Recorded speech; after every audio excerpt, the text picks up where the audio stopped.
Quand on a voulu faire ce chantier-là, nous avons d'abord signé un marché avec une entreprise pour faire le gros œuvre. Le gros œuvre, c'est ce que vous voyez aujourd'hui, c'est-à-dire les histoires de finition, d'électricité, de plomberie, de carrelage, tout. On n'a pas jugé nécessaire dans un premier temps d'engager le Bénin dans cela. Parce qu'on veut s'assurer que le gros œuvre est bien terminé avant de lancer les autres phases du projet. Et c'est ce qui les embrouille, parce que ceux qui sont allés voir en 2023, et on leur a donné des pourcentages d'exécution, 70% pour le taux d'exécution physique et 69% pour le taux d'exécution financier, c'est bien évidemment le gros œuvre. Donc, et ces gros œuvres-là, c'est fini depuis. Les 100% sont finis et l'entreprise qui était en charge de faire ce gros œuvre-là est déjà démobilisée et partie.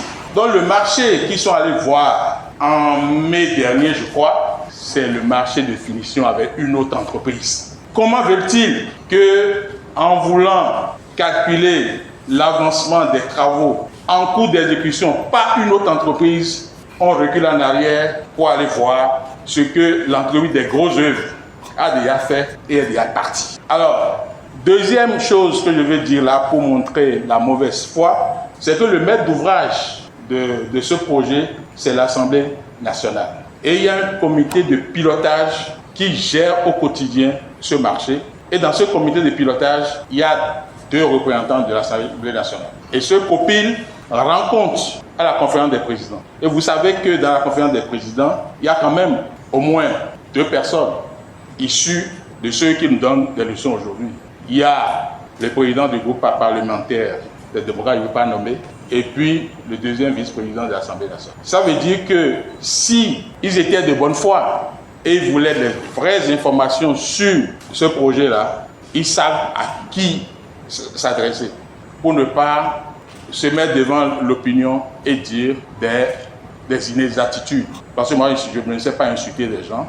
Je suis issu d'une école du sens des valeurs et dans cette école, j'ai appris à dire ce que je pense sans insulter. En fait, le marché qui était en cours en 2023, lorsqu'il y avait eu cette descente sur le terrain, c'était le marché du gros œuvre.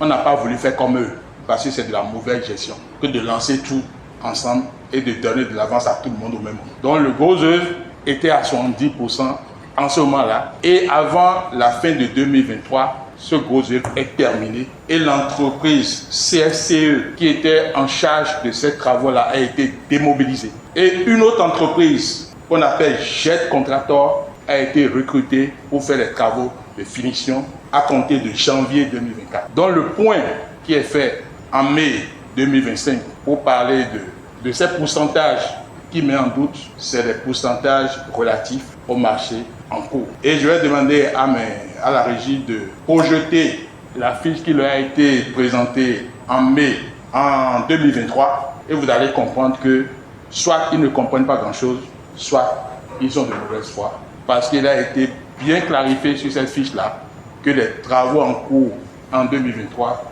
ne concernaient que les grosses œuvres.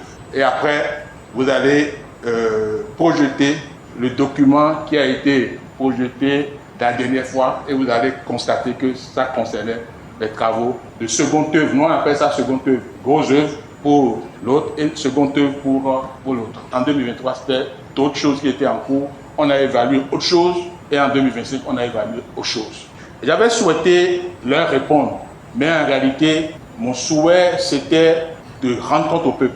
Parce que lorsqu'on envoie des choses comme ça dans l'opinion, on désorganise le mental. Donc, j'ai cru devoir, sans en avoir l'obligation, les inviter pour qu'on aille ensemble découvrir le mensonge. Normalement, s'ils devaient saisir la balle au bon, aller sur le terrain avec moi, surtout que c'était public.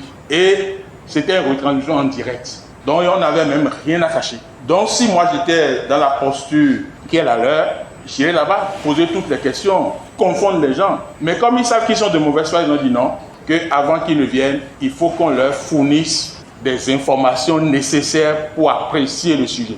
Ça suppose quoi? Ils n'ont pas cherché ces informations avant de dire qu'il y a scandale. Et ils posent des questions maintenant pour dire oui, bon, comment on a retenu les entreprises. Je ne leur réponds pas, mais je réponds au peuple. Je ne leur réponds pas parce que je n'ai pas le devoir de leur répondre, mais je réponds au peuple parce qu'on doit du respect à notre peuple. L'entreprise CSCE, qui faisait les travaux de grosses œuvres, a été recrutée par appel d'offres international. L'entreprise Jet Contractor, qui fait aujourd'hui les travaux de seconde œuvre, a été recrutée par entente directe. Il reste une autre entreprise à recruter parce que nous encore on n'a pas voulu faire comme eux.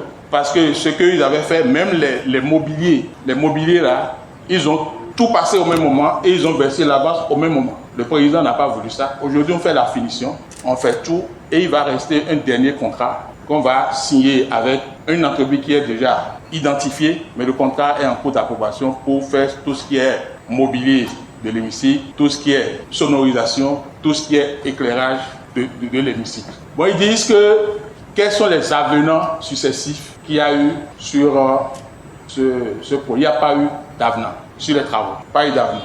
La première entreprise, CSCE, en charge de grosses œuvres, a fini ses prestations et il y a une autre entreprise qui a été recrutée pour faire d'autres prestations. Parce que quand j'avais donné une explication dès le départ, je n'ai pas voulu vérifier avant de réagir. Parce que je sais ce qui est possible sous la rupture et ce qui ne l'est pas. Parce que moi, j'avais imaginé dans ma petite tête que ces pourcentages peuvent dégringoler s'il y a une augmentation dans la masse des travaux, même avec la même entreprise. Vous prenez une entreprise, vous lui confiez par exemple la construction d'une chambre à coucher, un salon, je caricature, et vous venez à un moment donné faire une évaluation.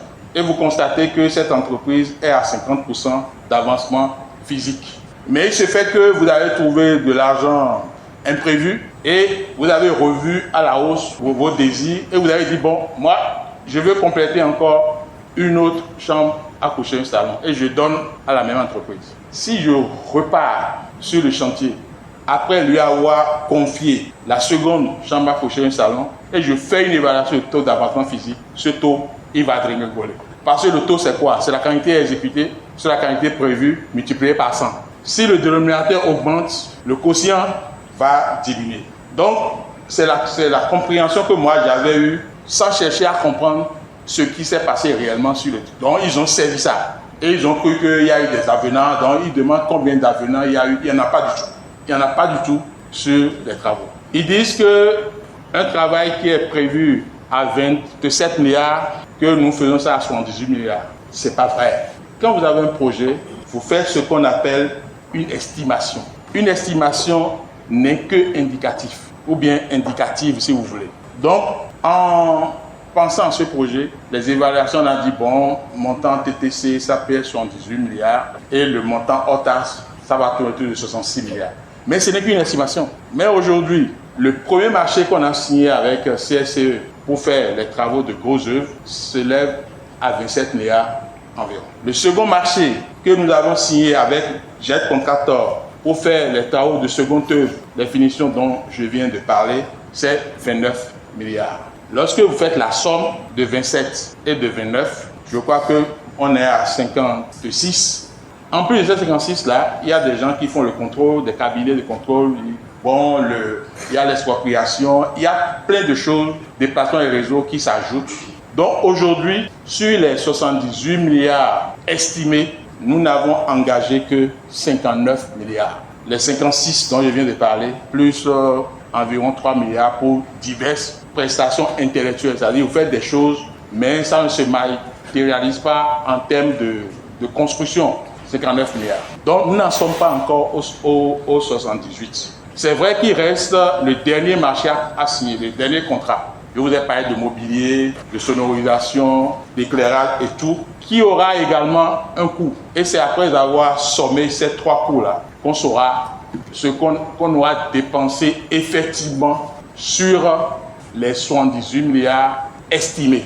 Et quand on estime quelque chose, c'est pas qu'on a pris l'argent, on a mis ça dans une caisse. Je veux faire quelque chose, je dis, bon, peut-être que ça m'a coûté 300 000. Je commence par faire et je constate qu'en réalité, avec 250 000, il a fini. Ou bien même que ça dépasse même les 300 000. Parce que l'estimation, on peut l'atteindre, la dépasser, comme on peut ne pas l'atteindre. Dans ce cas, nous ne l'avons pas atteint.